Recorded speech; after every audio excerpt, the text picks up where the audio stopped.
I'm not proud of what I did, but I also don't regret it. You can call it petty, call it revenge, call it whatever helps you sleep at night. But when someone disrespects the only person who ever showed me unconditional love, the rules change. My name's Erin Sanders. I'm 38, single, a public school teacher in Billings, Montana. And 3 months ago, I buried my father in the same cemetery where he used to bring me every Memorial Day to clean my mom's headstone. He was all I had left. Dad was a retired electrician, the kind of man who fixed things most people would throw out. Quiet, decent, a little too proud. He never remarried after Mom died when I was 12. Said he didn't have it in him to love that way twice. And now he was gone too. The funeral was small, just me, a few of his old coworkers, a pastor who barely knew his name, and my Aunt Darlene, his older sister. Darlene showed up in head-to-toe black like she was auditioning for a soap opera. Big sunglasses, big sobs, big everything. But she hadn't visited him once during the last months of hospice. Not even a call. She only popped up when the will got mentioned. I should have seen it coming. After the service, I stayed behind in town to take care of Dad's affairs. I'd been gone for over a decade, left right after college. But this little town still felt like a pair of shoes I'd outgrown but kept in the closet just in case. Dad didn't leave much behind. A rusted Ford F-150, a box of handwritten notes about random house repairs, and a modest 2-bedroom home he'd built himself on a patch of land just outside Laurel. I thought it'd be simple. Clean up the house, sell it, use the money to clear his medical debt, and maybe breathe a little. I wasn't expecting anything more. But then, 3 days after the funeral, I walked into the local county office to check the deed. Just standard paperwork. And that's where my stomach dropped. The house wasn't just in my dad's name. It was co-owned with Darlene. At first, I thought it was a clerical error. No way would my father give joint ownership of his home to the same woman who hadn't spoken to him for years. But the clerk pulled the original document from 2017. Clear as day, both their signatures. I barely made it back to my car before the rage set in. I called her. She didn't answer. So I drove straight to her place. One of those tacky 2-story homes with a fake stone fountain out front and a live, laugh, love sign crooked on the porch. She opened the door like she was expecting me. "Erin?" she said, voice soft and syrupy. I was wondering when we'd talk. I didn't even bother with pleasantries. "Why is your name on Dad's house?" Her smile didn't reach her eyes. "Oh, honey, your father asked me to help refinance it when he needed money for the hospital bills. I was the only one with good enough credit, so we did a joint ownership agreement. Totally legal." "Did you plan to tell me?" "I didn't think you'd care," she said, shrugging. "You haven't lived here in 15 years. I stared at her. "I'm his daughter." "Well," she said, tilting her head like she was the victim. "You left. I stayed. I helped. It's only fair." That word, fair, hit me like a slap. Fair? I'd sent money every month. I'd taken every late-night call. I'd sat with him the last night when he couldn't even open his eyes. But she gets the house because of some paperwork and a few fake tears at a funeral? I walked away before I said something I'd regret. That night, I sat in Dad's old recliner, the one with the ripped armrest, and stared at the empty walls of the living room. Every photo, every tool, every piece of his life felt like it had a weight now, like she was already stripping it down for parts. And then, as I reached under the coffee table for a box of old mail, I found something wedged between the floorboards. A sealed envelope with my name on it, in my father's handwriting. And what was inside that envelope changed everything. The envelope was thick. Dad had folded it over twice and sealed it with packing tape like he knew someone would try to open it before I did. My hands shook as I peeled it open, sitting cross-legged on the floor of the living room we used to decorate with string lights every Christmas. Inside was a letter, handwritten in his slanted, mechanic-style print. "If you're reading this, I guess I'm gone. And if Darlene's already pulled some kind of stunt, I'm sorry.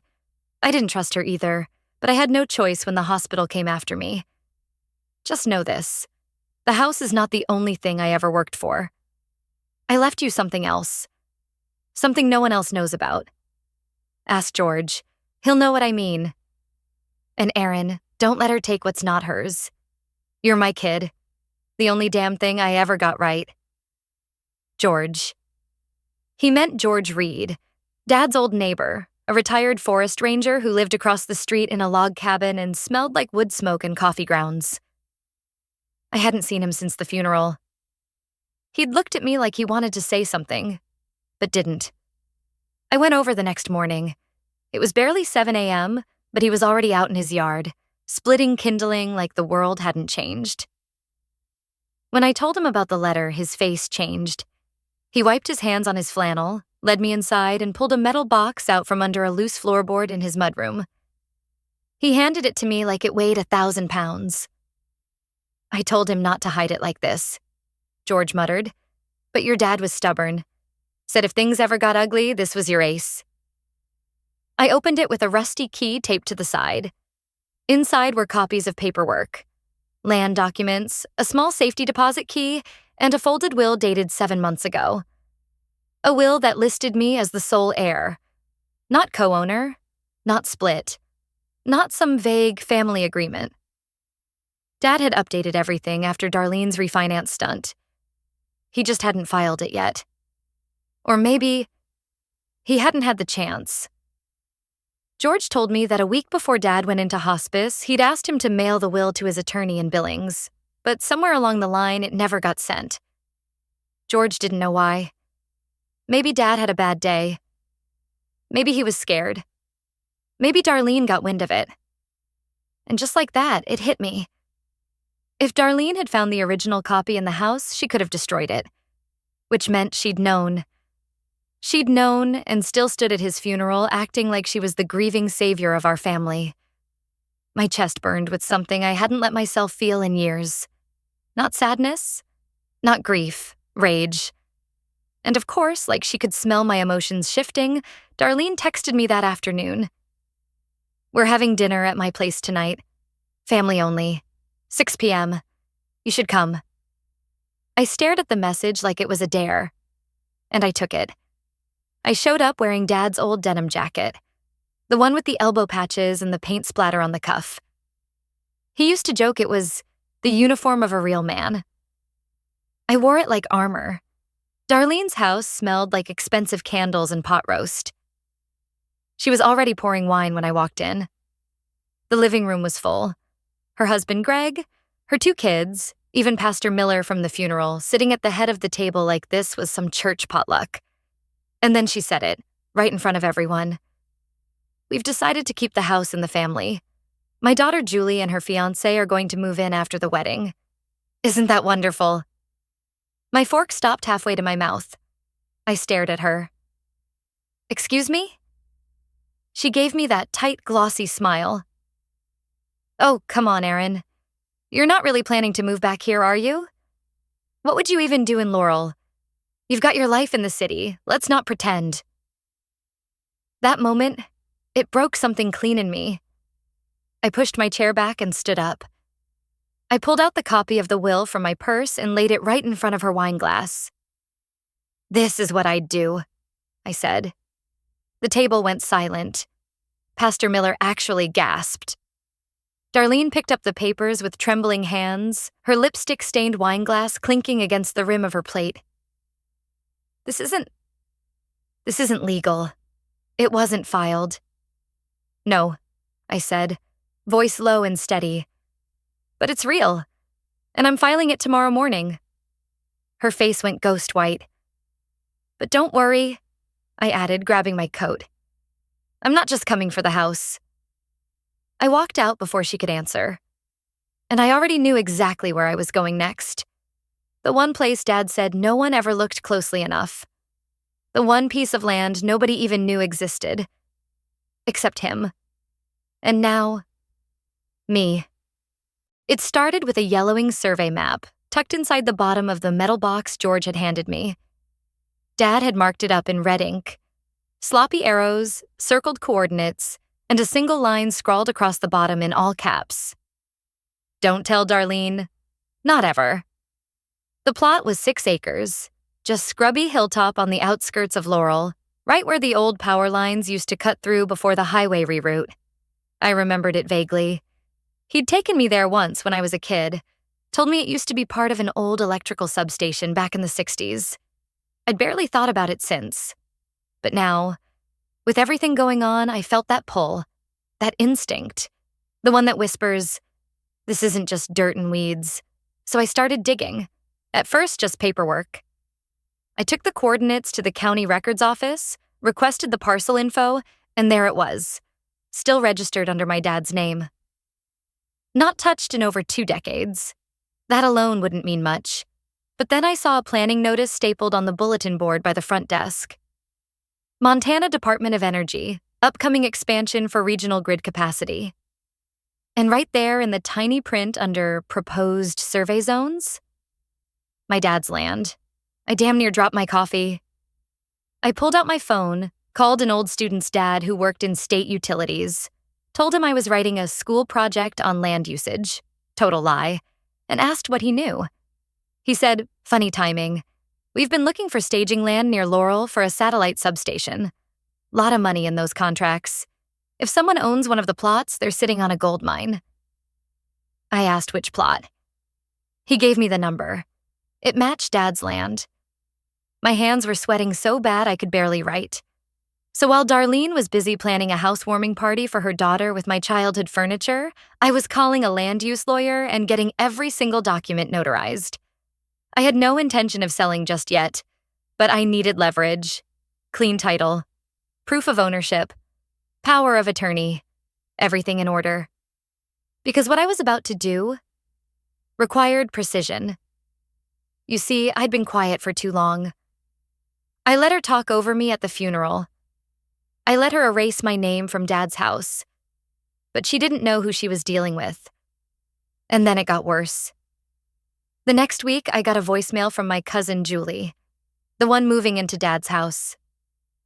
"Hey, Aaron, just wanted to say no hard feelings. Aunt Darlene said you're being kinda emotional. But hey, if you ever want to stop by and see how we're fixing the place up, you're welcome. We're turning your old room into a yoga studio.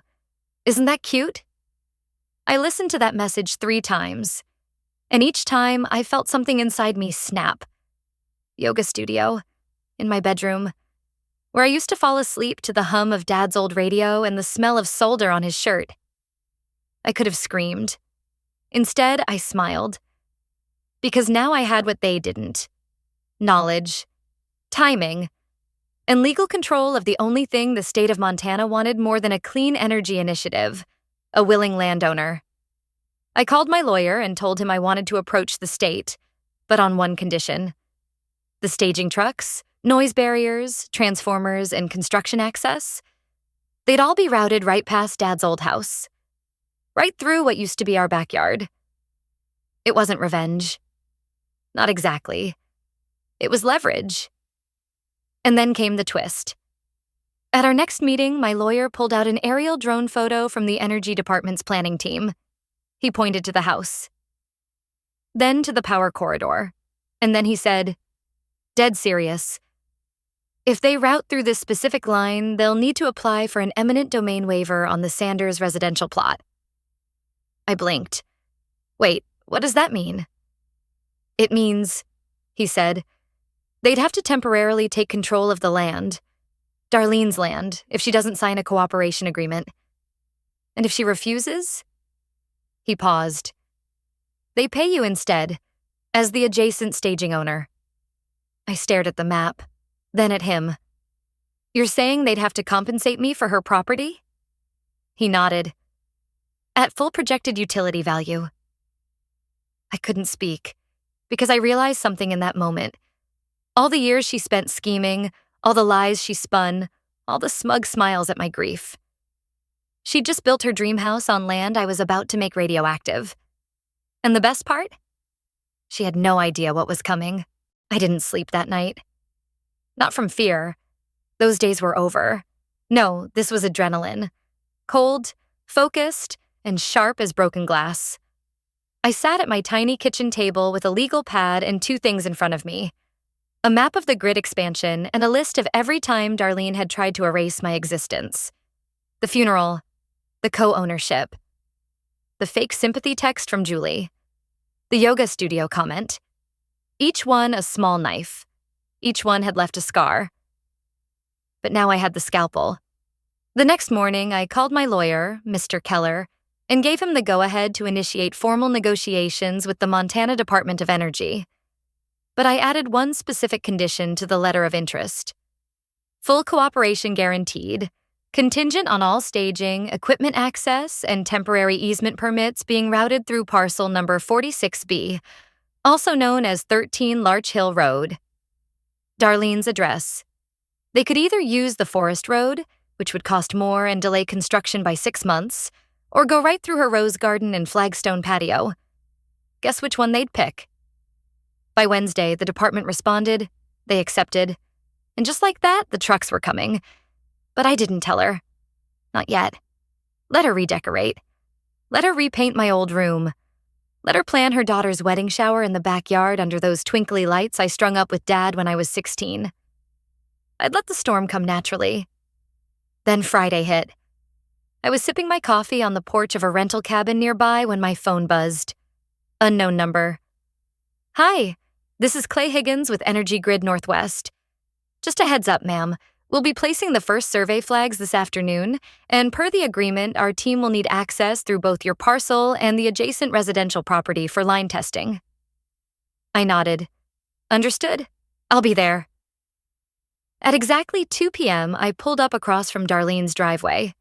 Hard hats, tripods, orange flags, trucks. A whole crew of guys in reflective vests fanned out like ants. Darlene came out holding a pie.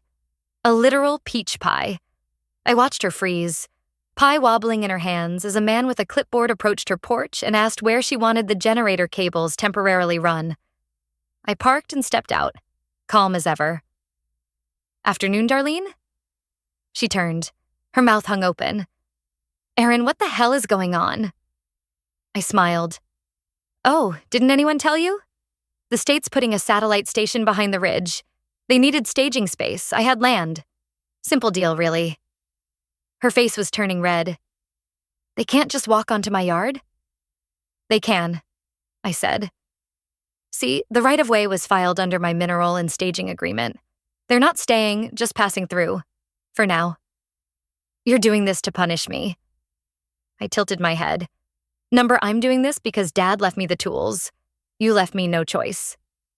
She stormed back into the house and I let her, because the real twist wasn't on her lawn. It was in my lawyer's briefcase. That evening, Mr. Keller handed me a document. It was dry legalese, but the meaning hit like a freight train. Darlene had forged Dad's refinance signature. Not just coerced, forged. The original handwriting analysis came back. 2 of the 3 signatures on the refinance transfer? Not his. Keller looked at me, jaw tight. This isn't just fraud. It's felony-level fraud. You could press charges. Civil and criminal, I just stared at the paper. Felt my whole chest go hollow and hot at the same time. She hadn't just stolen the house. She'd faked her way into it, lied to the bank, lied to me. She knew Dad was too sick to notice. She counted on me being too far away to care. But now? Now I had her backed into a corner. And in 48 hours, I was going to confront her with the truth. In front of her family, the survey crew, and half this damn town. Because some storms you don't outrun. Some you earn the right to become. I didn't sleep the night before the hearing. Maybe it was the years of swallowed rage finally bubbling up. Maybe it was knowing that, for once, I was stepping into that courthouse not as someone trying to keep the peace, but as someone ready to end the war.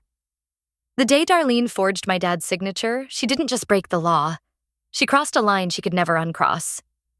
She took advantage of a dying man, of her own brother, and she did it with a smile on her face and a casserole in the oven. Now it was my turn. The hearing was small, just a probate judge, my lawyer, Darlene's pitifully underprepared attorney, and a few local press folks who caught wind of the utility staging drama. I didn't invite anyone else. This wasn't a show. It was justice. We submitted the will first. The real one. The one Darlene hoped had been lost or burned or forgotten. It was dated, notarized, and airtight. Then came the handwriting analysis. 2 independent experts. Both confirmed the refinance papers Darlene filed weren't signed by my dad. At least 2 of the 3 signatures were traced or fabricated. I watched her face drain of color as the judge read the report aloud. Her mouth opened once, then shut.